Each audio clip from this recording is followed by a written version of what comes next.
Mari sama-sama kita berdoa sebelum kita mendengarkan sharing hari ini. Bapak, terima kasih kami membuka hati kami untuk menerima perkataan-Mu, karena perkataan-Mu adalah roh dan hidup bagi kami. Terima kasih Tuhan Yesus, kami sudah berdoa dan mengucap syukur. Haleluya. Sama-sama kita katakan amin. Puji Tuhan. Apa kabar kita hari ini? Saya percaya semua dalam keadaan baik dan semua dalam keadaan luar biasa. Saya mau kasih judul sharing saya hari ini, jangan pegang erat yang sementara. Mari sama-sama kita buka firman Tuhan di dalam Matius pasal 24 ayat 35. Langit dan bumi akan berlalu, tetapi perkataanku tidak akan berlalu. Langit dan bumi akan selesai, tetapi perkataan Tuhan tidak akan berlalu dalam hidup setiap kita selama-lamanya. Semua yang ada di dunia ini akan lenyap. Jadi nggak ada yang perlu kita pertahankan begitu erat, sedemikian rupa, karena semua yang ada pada setiap kita itu sifatnya hanya sementara. Sama-sama katakan dengan saya, sementara. Ada orang yang hobinya koleksi apapun. Koleksi tas, koleksi jam, koleksi sepatu, sampai numpuk di rumah tuh, dan nggak pernah disentuh dan nggak pernah dipakai.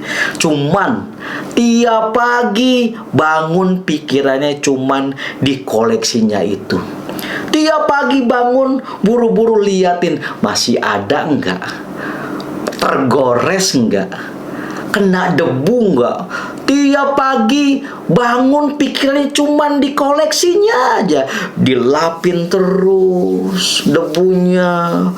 Kalau koleksi mobil dicuci terus, padahal nggak pergi kemana-mana, dicuci terus. Bukan berarti nggak boleh koleksi ya, boleh, silakan. Kalau kita punya uang silakan koleksi, tapi jangan sampai hati dan pikiran kita begitu melekat di situ dan kita genggam erat-erat sehingga kita melupakan yang esensi, yaitu perkataan Tuhan. Kita begitu sibuk sama yang namanya koleksi kita. Kita begitu sibuk sama yang sementara. Padahal sesungguhnya kita nggak pernah tuh namanya baca Alkitab, berdoa, bangun pagi-pagi buru-buru untuk kita bilang terima kasih Tuhan. Enggak, kita malah buru-buru cari koleksi kita. Ada bapak-bapak yang koleksinya, atau pria-pria yang koleksinya yaitu burung. Jadi setiap pagi dia tuh ngurusin burungnya aja. Bukannya bangun pagi langsung berdoa, dia buru-buru lihat burungnya, masih ada nggak burungnya. Waduh, tiap pagi ngurusin burungnya, sampai lupa baca Alkitab, lupa berdoa, lupa yang esensi. Tapi yang sementara dipegang kenceng-kenceng. Bukan berarti nggak boleh koleksi, Pak, Bu. Bukan berarti nggak boleh koleksi, silakan kalau kita punya uang. Tapi jangan sampai hati kita melekat di hal yang sementara itu, karena semua itu akan selesai dan bisa hilang. Tetapi perkataan Tuhan yang seharusnya saudara dan saya simpen di dalam hati kita, karena akan kita bawa itu selama-lamanya. Bapak Ibu saudara terkasih dalam Tuhan Yesus, harus setiap kita memilih untuk kita memegang perkataan Tuhan. Baru-baru ini ada banyak orang mengejar sama yang namanya labubu. Ayo, mungkin ini termasuk setiap kita. Kejar labubu yang artis pakai, kita juga mau pakai. Sampai ngantri berjam-jam, dibela-belain. Sampai terjadi keributan tuh di mall. Bela-belain supaya dapat apa? Labubu. Bangun pagi-pagi supaya ngantri, supaya dapat urutan yang pertama. Waduh, bela-belain. Tapi kalau untuk bangun pagi berdoa baca Alkitab, aduh, ngantuk rasanya, berat rasanya, susah, bosan. Untuk yang kekal kita abaikan, tetapi untuk yang sementara kita betul-betul mengejar mati-matian untuk mendapatkannya. Padahal itu semua hanya sementara. Dimana Tuhan mau, ayo dong pegang firman Tuhan, pegang perkataan Tuhan, supaya kamu apa? Kamu hidup. Bukan hanya hidup hari ini, tapi kamu mendapatkan hidup yang akan datang, yaitu hidup kekal. Susah ya. Suruh berdoa aja rasanya aduh berat. Baca Alkitab rasanya aduh boring. Males ya minta ampun. Tapi kalau untuk ngejar sesuatu kesukaan kita yang kita mau koleksi, wow, kita Uber, mau di negara mana aja kita cari. Yuk mulai hari ini, biar perenungan ini menolong saudara dan saya. Ada satu kisah di dalam Lukas pasal 12 ayat 17-21, di mana Tuhan memberikan perumpamaan. Nah, orang kaya yang bodoh ini bilang begini. Ia bertanya dalam hatinya, apakah yang harus aku perbuat? Sebab aku tidak mempunyai tempat di mana aku dapat menyimpan hasil tanahku. Lalu katanya, inilah yang akan aku perbuat. Aku akan merombak lumbung-lumbungku, dan aku akan mendirikan yang lebih besar, dan aku akan menyimpan di dalamnya segala gandum dan barang-barangku. Sesudah itu aku akan berkata kepada jiwaku, jiwaku, ada padamu banyak barang tertimbun untuk bertahun-tahun lamanya. Wow, beristirahatlah, makanlah, minumlah, dan bersenang-senanglah. Wow, karena uang banyak, karena kita punya ini, punya itu. Wow, keren, kita simpen rapi-rapi. Banyak tabungan kita mungkin. Tapi firman Tuhan bilang begini, tetapi firman Allah kepadanya, hai engkau orang bodoh, pada malam ini juga jiwamu akan diambil daripadamu, dan apa yang telah kau sediakan untuk siapakah itu nanti? Demikianlah jadinya dengan orang yang mengumpulkan harta bagi dirinya sendiri, jikalau ia tidak kaya di hadapan Allah. Apa yang saudara kumpulkan, apa yang saudara koleksikan itu hanya sementara. Bukan gak boleh, boleh silahkan. Tapi jangan sampai hatimu melekat di situ, sampai-sampai kamu gak bisa tidur gara-gara itu, dan kamu bisa bela-belain untuk dapetin sesuatu yang kalian pengen. Tetapi untuk yang esensi, yang firman Tuhan, perkataan Tuhan, kita gak mau kejar. Kita gak mau sungguh-sungguh. Kita nggak mau berikan waktu kita, berikan hidup kita. Untuk apa? Kita mengejar yang namanya perkataan Tuhan untuk hidup di dalam setiap kita. Padahal itu yang kekal. Perkataan dan firman Tuhan itu akan tinggal tetap dalam setiap kehidupan kita. Seharusnya setiap kita pegang itu erat-erat dan simpan di dalam hati setiap kita.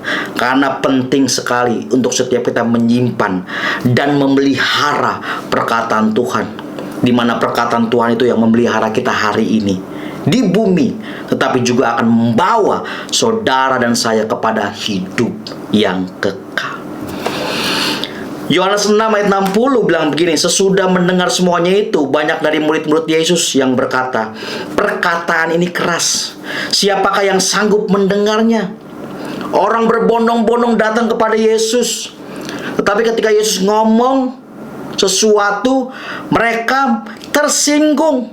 Perkataanmu keras Tuhan. Padahal Tuhan ngomong apa? Padahal Tuhan ngomong ayat yang ke-35 dari Yohanes 6. Kata Yesus kepada mereka, akulah roti hidup.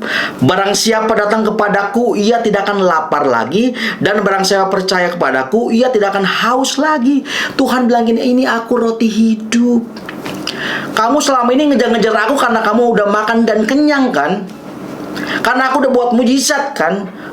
Dimana kamu bisa makan dan kenyang. Itu penghidupan yang sementara. Tapi Tuhan mau bilang gini, ini loh aku roti hidup, ini hidupku, aku memberikan bagimu. Tapi mereka tersinggung dan mereka menolak. Dan di pasal 6 ayat 66, semua mereka meninggalkan Yesus. Bapak Ibu saudara pun terkasih dalam Tuhan Yesus, jangan sampai setiap kita pada akhirnya meninggalkan Yesus karena gak suka sama yang namanya perkataannya, yang mendidik kita, yang menasehati kita, yang menegur setiap kita. Padahal itu adalah hidup kekal buat setiap kita. Mereka hanya mencari Yesus untuk mendapatkan penghidupan yang sementara, yaitu roti yang bisa mereka makan dan mereka kenyang. Ada banyak orang yang ditanya, kalau kita ikut Yesus itu untuk apa sih? Ada orang mungkin bilang, saya ikut Yesus karena saya mau diberkati Pak. Saya mau toko saya 1 jadi 2, mobil saya 2 jadi 3, mobil saya 5 jadi 6, usaha saya 1 jadi 5 Pak.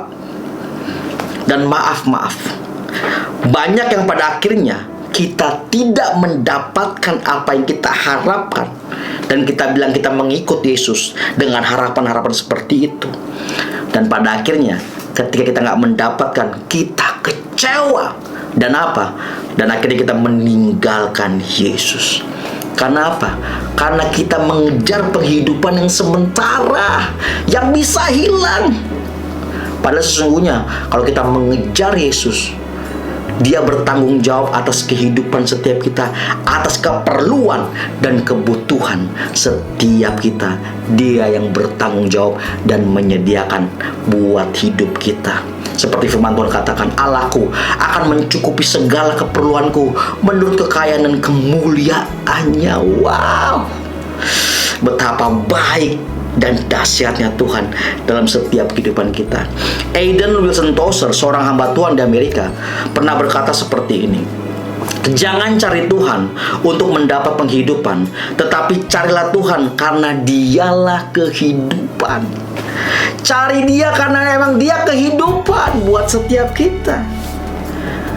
Jangan hanya kita sibuk mengejar yang Tuhan katakan dalam Matius 6 ayat 33, tambahannya kita uber mati-matian.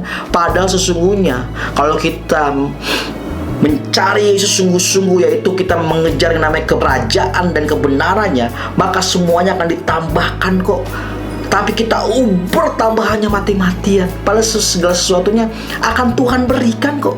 Kalau kita tahu prioritas dalam kehidupan setiap kita, di mana kita memegang perkataannya, bukan mengejar yang sementara dan kita pegang erat-erat. Tuhan tahu bertanggung jawab atas hidup setiap kita. Tuhan tahu, jangan ragukan Tuhan. Dia yang akan menyediakan buat saudara dan saya.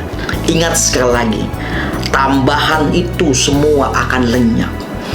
Isi hidup kita dengan perkataan Tuhan, maka Tuhan yang akan menjadi Tuhan dan Raja atas hidup kita selama-lamanya. Biarlah firman Tuhan ini menolong setiap kita, meneguhkan setiap kita, untuk kita tidak pegang erat-erat yang sementara, tapi kita pegang erat-erat perkataan Tuhan. Mari sama-sama kita berdoa. Tuhan, terima kasih, kami bersyukur buat kebaikan-Mu. Kami mau pegang erat-erat perkataan-Mu dan menghidupi perkataan-Mu, karena itu akan tinggal selama-lamanya Tuhan Yesus. Tolong kami Roh Kudus, kami mau hidup di dalam-Mu ya Tuhan, karena Engkau segala-galanya bagi kami. Engkau harta terindah dalam kehidupan setiap kami. Kami sudah berdoa dan mengucap syukur. Haleluya. Sama-sama kita katakan amin. God bless you.